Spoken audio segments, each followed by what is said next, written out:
The Ottoman Empire, once the vastest and most powerful state in the world, spanning 3 continents and lasting for over 600 years, began its decline in the late 19th century.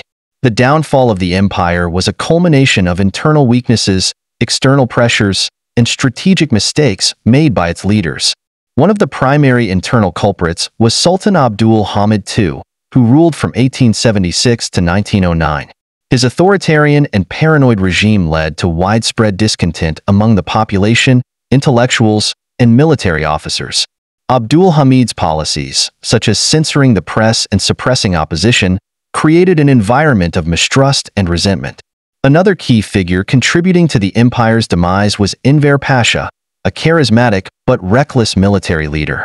Enver's disastrous campaigns in the Balkan Wars, 1912 to 1913, and World War I, 1914 to 1918, depleted the empire's resources and manpower.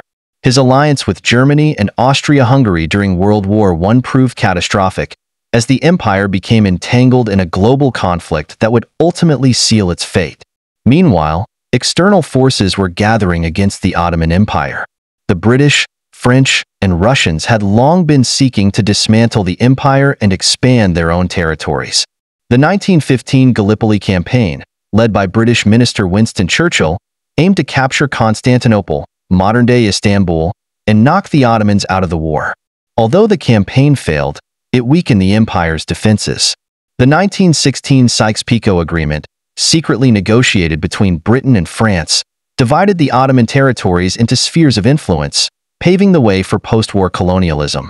The agreement was a betrayal of the Arab nationalists who had allied with the British against the Ottomans. The Arab Revolt, led by Sharif Hussein of Mecca and his sons, Faisal and Abdullah, was another significant factor in the empire's downfall. The revolt, supported by British intelligence officer T. Lawrence, weakened Ottoman control in the Arabian Peninsula. In 1918, the Ottoman Empire surrendered to the Allied powers, signing the Armistice of Mudros. The subsequent Treaty of Sèvres, 1920, dismantled the empire, ceding territories to Greece, Armenia, and Kurdistan. Mustafa Kemal Ataturk, a former Ottoman officer, emerged as the leader of the Turkish nationalist movement. Ataturk's successful resistance against Greek forces in the Turkish War of Independence, 1919 to 1922, led to the establishment of modern-day Turkey. The Ottoman Empire's collapse was sealed by the 1922 abolition of the Ottoman Sultanate, marking the end of a dynasty that had ruled for over 6 centuries. The once mighty empire was reduced to a mere shadow of its former self, leaving behind a legacy of cultural achievements, architectural wonders, and a complex web of international relations.